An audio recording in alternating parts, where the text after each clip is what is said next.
Hi over, ഇന്ന് നമുക്കൊരു മാമ്പഴപ്പുളിശ്ശേരി ഉണ്ടാക്കിയാലോ. അപ്പം നമുക്ക് തുടങ്ങാം. ഇത്രയും മാങ്ങ കിട്ടിയിട്ടുണ്ട്, ഒരു 10-25 മാങ്ങയുണ്ട്.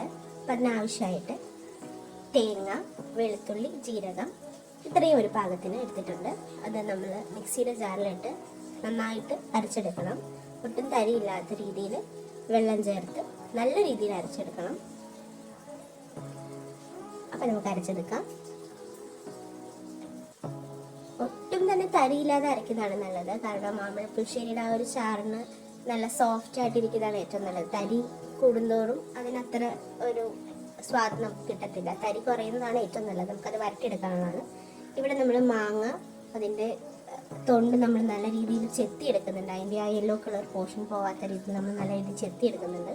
നമുക്ക് ഇട്ടിരിക്കുന്ന മാങ്ങയുടെ തൊണ്ട് വളരെ സോഫ്റ്റാണ്. എന്നുവെച്ചാൽ അതിൻ്റെ ആ തൊണ്ടിന് വരെ മധുരമുണ്ട്. നല്ല രീതിയിൽ പൊളിച്ചെടുക്കാൻ നല്ല രീതിയിൽ ബുദ്ധിമുട്ടായതുകൊണ്ട് തന്നെ നമ്മളത് കത്തിയും കൊണ്ട് തന്നെയാണ് അത് ചെത്തി മാറ്റുന്നത്.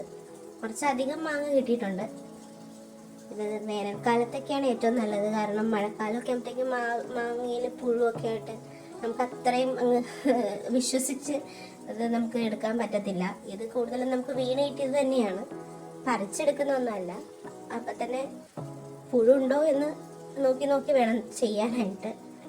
ഈ ഒരു സമയത്തൊക്കെ മഴക്കാലമൊക്കെ തുടങ്ങാൻ പോകുന്ന സമയമായതുകൊണ്ട് തന്നെ പുഴു ഉണ്ടാവേണ്ടതായിരുന്നു. പക്ഷെ നമുക്ക് കിട്ടിയതൊക്കെ നല്ല ഫ്രഷ് മാങ്ങയായിരുന്നു. ഒട്ടും തന്നെ പുഴുവില്ല.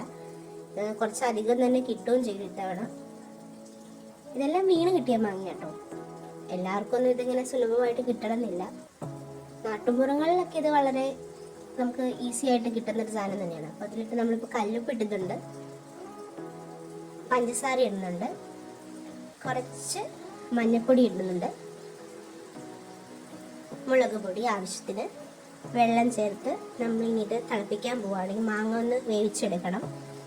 നമ്മൾ അടച്ച് വെച്ച് ഒരു 10-20 മിനിറ്റ് നമ്മൾ തിളപ്പിക്കണം. ഒരു മാങ്ങയുടെ വേവ് പോലെ ഇരിക്കും. കാരണം നല്ല പഴുത്ത മാങ്ങയാണെങ്കിൽ കുറച്ച് വെന്താൽ മതിയായിരിക്കും, എളുപ്പം വെന്ത് കിട്ടും. ഇനി നമുക്ക് താളിക്കാനായിട്ട് ഉള്ളി, പച്ചമുളക്, കറിവേപ്പില, വറ്റൽമുളക്, അത് നമ്മൾ വെളിച്ചെണ്ണ ചൂടാക്കിയിട്ട് നമ്മൾ കടുക് പൊട്ടിക്കാൻ പോവാണ്. കടുക് പൊട്ടി വരുമ്പോഴത്തേക്കും നമുക്ക് കുറച്ച് ഉലുവ ഇട്ട് കൊടുക്കണം. ഇനി ഉലുവ അധികമായി പോയാൽ നമുക്ക് കയ്പ്പ് തോന്നും. പാകത്തിനേ പാടുള്ളൂ.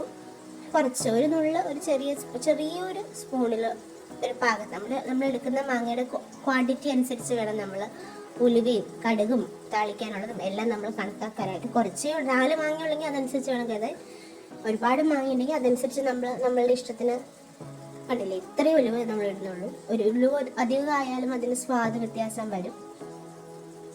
അപ്പം ഉലുവയും കടുകും ഒന്നിതായി വരുമ്പോഴത്തേക്കും നമ്മൾ നേരത്തെ എടുത്ത് വെച്ചിരുന്ന ഉള്ളി, ചുമന്നുള്ളി, പച്ചമുളക്, വറ്റൽമുളക് ഒന്ന് വരട്ടിയെടുക്കുകയാണ്. നമ്മൾ നേരത്തെ തന്നെ പാത്രത്തിലെടുത്ത് വെച്ചാൽ ഒരുമിച്ചിട്ടിട്ടാണ് എല്ലാം ചെയ്തത്. ഓരോന്നായിട്ട് ഇടുന്നില്ല, ഓരോന്നോരോന്നായിട്ട് നമ്മൾ ഇട്ടാലും മതി. നമ്മൾ നേരത്തെ വെച്ചിരുന്ന തേങ്ങ അത് ഒന്ന് ഇതിലേക്ക് ഇട്ടിട്ട് നന്നായിട്ടൊന്ന് വെള്ളം പറ്റുന്ന രീതിയിൽ വരട്ടിയെടുക്കുകയാണ് അവിടെ. അപ്പം നമ്മൾ മാങ്ങ വെന്തോന്ന് നോക്കുമ്പോൾ മാങ്ങ അത്യാവശ്യം വെന്തിട്ടുണ്ട്. അതിട്ട് നമ്മൾ ഈ വരട്ടി വെച്ചിരിക്കുന്ന അരപ്പ് നമ്മൾ ചേർത്ത് നന്നായിട്ടൊന്ന് ഇളക്കി അതൊന്ന് തിളയ്ക്കുന്ന രീതിയിൽ നമ്മൾ വെക്കുകയാണ്. ആ അരപ്പ് നന്നായിട്ട് ആ വെള്ളം നമുക്ക് പാകത്തിന് ആ അരപ്പ് കഴുകി ഒഴിക്കുന്നുണ്ട്. ഇതിലേക്ക് നമുക്ക് പുളിക്കാനായിട്ട് അരപ്പൊന്ന് തിളച്ചൊന്ന് വന്നപ്പോഴത്തേക്കും നമ്മൾ തൈര് ചേർക്കുകയാണ്. തൈര് നല്ല പുളിയുള്ള തൈരാണ് ഞങ്ങളിവിടെ എടുക്കാറ്. മാങ്ങയുടെ മധുരം നിങ്ങളുടെ ഇഷ്ടം അനുസരിച്ചെടുത്താൽ മതി. കാരണം ചിലർക്ക് പുളി കുറവുള്ളതാണ് ഇഷ്ടം, ചിലർക്ക് നല്ല പുളിയുള്ളതാണ് ഇഷ്ടം. പക്ഷേ മാമ്പഴപ്പുളിശ്ശേരിക്കൊക്കെ ഇത്തിരി പുളിയുള്ള തൈര് തന്നെയായിരിക്കും നല്ലതെന്ന് തോന്നുന്നു. കാരണം നമ്മൾ പഞ്ചസാര ഇടുന്നുണ്ട്. അപ്പം അതനുസരിച്ച് മധുരവും എല്ലാം കൂടി ഒന്ന് ചേരുമ്പോൾ മാമ്പഴക്കറി നല്ലതാണ്. പുളി, മധുരം എല്ലാം കൂടി ചേരുന്നതാണല്ലോ മാമ്പഴക്കറിയുടെ ഒരു സ്വാദ്. ഇത്രയേ ഉള്ളൂ. നമ്മൾ തൈര് ഒഴിച്ചിട്ട് നമ്മൾ അധികം നേരം തിളയ്ക്കാൻ നിൽക്കത്തില്ല. കാരണം തൈര് പിരിഞ്ഞു പോകും. അപ്പോൾ തൈര് നമ്മളിപ്പോൾ കുറച്ചും കൂടി നമ്മൾ തൈര് ചേർത്ത് നമ്മുടെ പുളിക്ക് ഭാഗമായിട്ട് ഉപ്പൊക്കെ നോക്കി മാമ്പഴപ്പുളിശ്ശേരി റെഡി ആയിട്ടുണ്ട്. ഇവിടെ കണ്ടില്ലേ, ഇത്രയേ ഉള്ളൂ, വെരി സിമ്പിൾ. അപ്പോൾ നമ്മളുടെ വീഡിയോ ഇഷ്ടമെങ്കിൽ ഒന്ന് ലൈക്ക് ചെയ്ത് ഷെയർ ചെയ്ത് സബ്സ്ക്രൈബ് ചെയ്യാൻ മറക്കണ്ട. Okay, thank you. മറ്റൊരു വീഡിയോ ആയിട്ട് വീണ്ടും കാണാം. ബൈ.